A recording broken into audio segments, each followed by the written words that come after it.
block any future calls of this nature. Dial 7 now. To decline this call, hang up. Hey, Mike.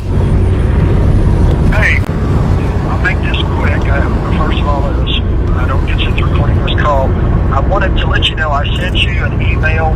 I'm not sure if you'll get it or not, but recently, in the last week or two, in Memphis, on Channel 13 TV, they announced that the federal government gave Fayette County, which is a neighboring county to Memphis, a $1 million grant to build an incinerator to put out at their dump. This incinerator is supposedly designed to dispose of deer that are dying of wasting disease, and it's basically a huge incinerator to eliminate biological waste. The deer are dying in the forest. Nobody is going in the forest looking for the dead, dying deer. Okay. Right now they're talking about gun confiscation. They're talking about rounding up people and mass incarceration. And then, according to Rex 84 and these other directives, elimination. So if somebody can get that information to Alex Jones, who's talking about this stuff right now on the radio, he can incorporate the fact that they're building these big incinerators, claiming there's for elimination of deer that are dying out in the forest, which nobody's looking for these deer out in the forest. You know, so, and the deer aren't walking down Main Street. They're planning on eliminating a lot of people. This is going on right now, right next to where I'm at in Fayette County, Tennessee. They're building a huge, massive incinerator for the elimination of biological waste. Okay. Yep. They're planning on putting it to use. So, Mike, I do have the ability to record what you just said, and it's gonna. It will be. I know that. Oh, okay. You got the green. You got the green light on that. Okay. All right. Okay. So I'll get this up tonight when I get home, and I pray that it gets the attention that it deserves. Also, if anybody has the access to Pacer, I just found out yesterday that the appellate court denied my appeal. They can go to Pacer and pull up my petition today. It has never ruled on my prior petitions or addressed my defenses. Therein, they can see many of my defenses that will not only show why they can't prosecute me due to my immunity, but under their own statutes, under Title 22, United States Code 254D, they can't prosecute me. And there's other statutes that I've pointed out which show that I'm not guilty of anything regardless. So for all the naysayers out there or people that haven't got, full insight into what's going on, this is a total railroading because I'm helping the Native Americans develop their natural resources and get their children back because they want to control everybody everywhere, and nobody can get access to their own natural resources or have access to their children free of pedophiles.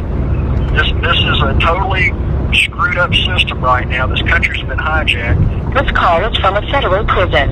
And if people don't pick up the phones and call their elected officials and demand that people like me and Pat and others who are being railroaded are released, and all they've got to do is get a hold of Trump or Marsha Blackburn or Lamar Alexander and speak to them personally and say, hey, you got a fella down there that actually he was an aide de camp for your campaign as a governor of Tennessee back in 78, 79, and 80. This guy's supported you through the years.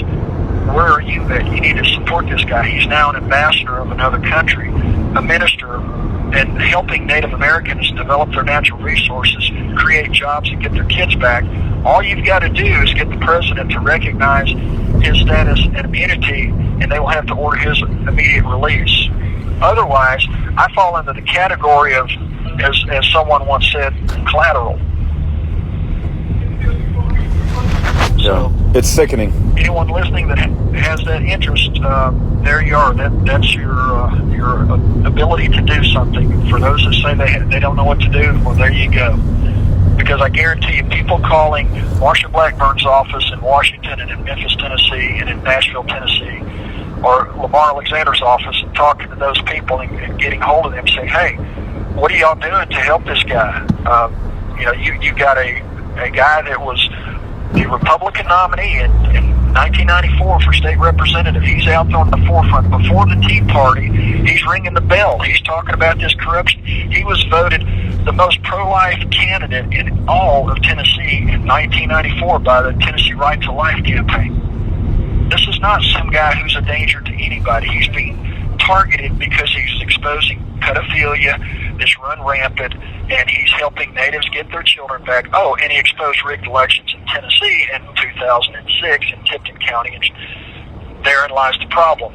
He's not supposed to run for office, and he's damn sure not supposed to help us expose rigged elections so that we can't keep getting elected through fraud. And that's why the same people keep getting elected. And that's why the corrupt judges that railroaded me get away with getting caught with cocaine and taking bribes and releasing people who actually shot at people and murdered people, and they get away with it because, well, they pay to play. And because I'm innocent and I'm not paying one of their buddies and I'm exposing their corruption, well, I'm taking up too much space. So anyway, that's my rant for the day. God bless everyone, and I pray that people will exercise while they've still got the ability to pick up a phone, because it's like this guy said on Alex Jones. He said he's a cop, and if they give him the order to go round up people, no, he won't go door to door. He said other crews will do that, but he will arrest you on the side of the road if you've got a gun and put you in the jail and lock you up, and he will take your gun. These are order followers. That's why they're government employees, because they're order followers. They don't mind. They don't take risk. They don't go out there and run for their own offices. They don't start their own businesses. They like a comfortable job, and they're not going to rock the boat. They feel like at the end somehow they win, but they don't know history, and in the end they get eliminated too. But they just hadn't read enough history to realize that. They feel safe and comfortable in their cushy job where they get paid regardless, and they get to go out and arrest people. And that's a sad state of affairs, but I listened to the guy, and he said verbatim what I anticipated a lot of them would say. He says he won't go door to door, but yet if he pulls you over and you got a gun in your car, you go to jail. So, he's violating the Second Amendment, which is a restriction on the federal government. And obviously he doesn't care about the Constitution. Probably doesn't even know what it says, sadly. It's a sad state. But if you go back and listen to today's show in the first hour, the guy was on there, said he was a former cop from Virginia. I'd be embarrassed to... This call is from a federal prison. But anyway, that's what's going on. And, y'all are out there now on the front lines. I'm in the belly of the beast, no longer on the front lines. So it's up to you folks out there listening to take a stand. Mike, I'm looking forward to the day you and your wife get out of prison, and I'm sick and tired of people apologizing for order followers too. Did you get the 3 documents that I mailed to you on Core Links? Yep. Okay, good. Okay. I appreciate that. All right. And I have sent you a letter. I don't know if you got it yet. It should have been there today, not yesterday, but it went out last Thursday. Okay. So, I've got to finish up my petition for an in-bank rehearing. They made the 7th, and they said I've only got 14 days. Well, I got this yesterday, so I've lost a week. So I got it on the 14th, and with a holiday on Monday, they're playing games with the rules of the court. They're supposed to give me 14 days from the day that I get it. They know that, but the clerk of the court and the judges.